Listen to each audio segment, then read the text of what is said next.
Hello, everyone. Yes, I am back. So I just wanted to offer a little update. Yes, I'm still here. Yes, I'm still alive. Just wanted to offer a little update on what's been going on. So, yes, in case you're wondering, I am still here. My creative energies are just kind of spread thin. My writing focus has been on this sort of short story writing method that I'm developing based on the recurring themes in my dreams and where I take the events and characters that happen in my dreams, place them in the settings of my dreams, and then extrapolate and go with that and kind of explore what's going on in my conscious through these stories. And so, other than this dream writing project, this sort of speculative fiction mixing my unconscious with the sort of slow eco collapse, rapid change in society that's happening. I just have been trying to take a step back and assess how I want to approach social media, see how much time I want to go put into it, but also kind of allow my voice to come back and remind myself of the kind of content that I would enjoy making and the kind of ideas that come to mind. And I also wanted to take time to organize myself because there's so many different projects I'm doing. I kind of wanted to think about how I want to share those and communicate them. And so there will be a return. I will be creating content here and on Instagram, and I'll try to have some sort of feedback loop between them so you guys who are interested could check out both. Um, but this video is just kind of getting off my chest what it's been like up until now. Um, being honest about what it's like for me to try to make content or make a video. There's basically a very tight, hurting feeling in my chest that has no interest in communicating and speaking my voice. It just wants to be held like a little baby and made to feel safe. Yeah. So here you go. But really for me it isn't easy for me to make videos. Theoretically, I come up with ideas and things to say very easily. I have a lot to say that I want to share with the world, but I do have this trauma brain issue where um, it literally hurts. Like, it's very uncomfortable for me to speak in public. I never had anyone who held space for me and listened to my feelings or listened to my thoughts and opinions. In fact, I'm wired to do just the opposite. I'm wired to dissociate and keep things to myself. It's like an inner critic that feels like a vice in my chest that just doesn't want to share for fear of the fact that either it'll be attacked or that it'll upset someone or that it'll make them worried or that it'll simply be ignored and unvalidated. And so, because a lot of the topics that I usually come up with try to sort of critically dissect what's happening in the sort of permaculture, homesteading, rural project world, there is a fear of offending people and backlash. And so, because there isn't an expectation of receiving love and thanks and gratitude and understanding in response to my observations, then basically my sort of nervous system unconscious feels less motivated to express those opinions and analyses. Even though I think they're really important conversations to have.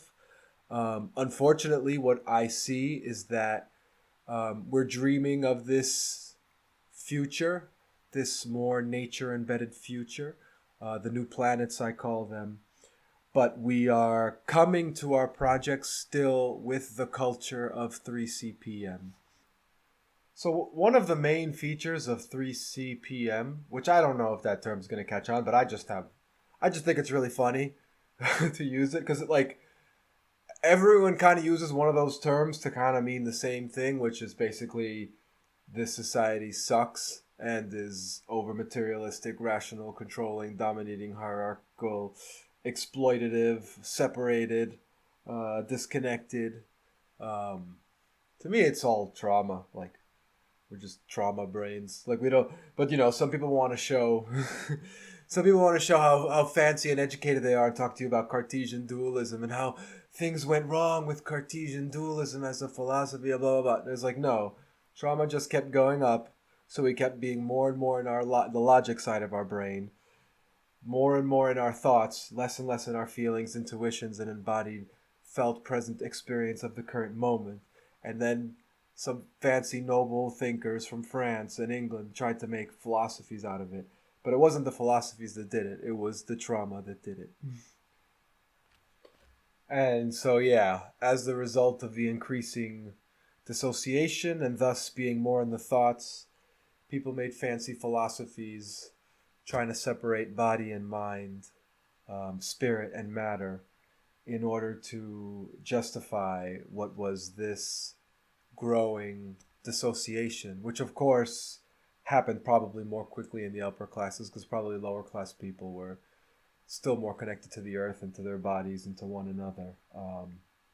They were probably still living less in separation than the upper classes during the Enlightenment. So that's what I see there. It's a longer conversation, but that's how I feel. That's like something that I observe about that issue. And so anyway, one of the features of 3CPM is that it encourages the culture of productivity and urgency. And it has this energy of like, not just getting things done, but getting things done predictably.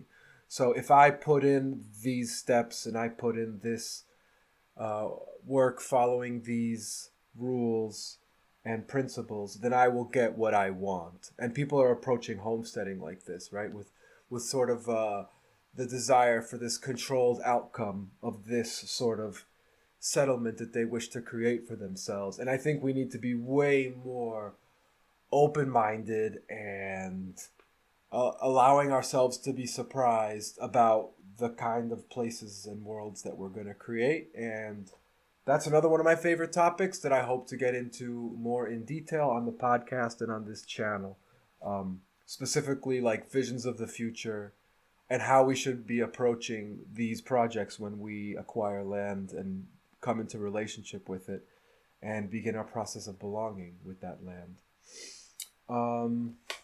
And yeah, so basically I've really noticed how when it comes to conversations that may be polemic or that may inspire debate, just my brain wiring makes it a lot harder for me to engage in those conversations, which is another reason that I've kind of like more so gone into myself and taken my writing energies into self-understanding. I even found this quote the other day that really, really resonated with me. Well, it's not a quote. It's actually a headline from a psychology paper. And it says that maternal antipathy in childhood is linked to aberrant brain reactions to social reward anticipation in adulthood. So yeah. And what the article's basically talking about is how an adverse childhood can make it so that the reward centers of your brain don't activate in anticipation of engaging in and acting in the social world, right? So basically, there's nothing in me that makes me feel motivated in relation to interacting with the public because there are no expectations of, a desired outcome or positive feedback, unfortunately. There's like this lack of motivation because it's like I'm not communicating with a society or community that's actually going to offer healthy feedback and a constructive dialogue that addresses the issues that I talk about, whether it's through, seeing with new eyes and going forth in action, or whether it's just through honoring the pain, holding space, listening, and sharing in, gratitude and sharing in being. And for the record, this isn't the subscribers of this channel that I'm talking about. It's just sort of my messed up perception of the public, the internet, people, and their reactions. And obviously from the point of view of a very shamed and attacked and unheard little kid that's inside of me. So yeah, for those of you that are like sensitive and perceptive, you could probably even hear the hesitancy in my voice. Like there's not a flow in my words. There's not a flow in expressing. There's like a struggle to express myself through the discomfort. I've lived with emotional pain throughout my life, probably since I was born. My trauma began probably prenatally, so that constant emotional discomfort makes it very difficult to communicate in public with humans. And this is because underlying everything I say, there's a baby or a child who doesn't want to, and what that baby or child is really saying is this: I don't want to talk and explain and dialogue and tell stories as if I feel fine, because it's like there's just something in me that's tired of pretending that I feel fine. And it was an adaptation that I developed probably as a baby, to pretend I feel fine when I just want to be held through my grief. I just want to be held in my sadness. Just want to feel emotionally safe with people. I want to feel people who are there for me emotionally, and just let it out and let it go, rather than talking, because that's what society is built on, and that's what'll make a career for myself, or make me a YouTuber, or like show people and explain to people what my needs. I don't want to have to explain my needs. I just want to have them fulfilled. So while, like I mentioned earlier, it's not easy for me to make content because of this sort of chronic pain that like kind of sucks my energy and would rather not be seen, would rather not say anything, would rather not do anything at all, there is still another side of me, or part of me, that is in constant dialogue, that is in constant conversation, talking about themes and issues that I'm interested in and that I do want to share and that I do want to spread. And so as a way of continuing to share on this YouTube channel and continue to talk about the ideas that are always in my head and the work that I'm doing, what I'm going to do is that rather than a sort of essay format where I write scripts and then record them, what I'll do is just try to keep a sort of audio journal. As things come to my mind and issues come to my mind, I'll try to piece them together into a coherent dialogue and share it here.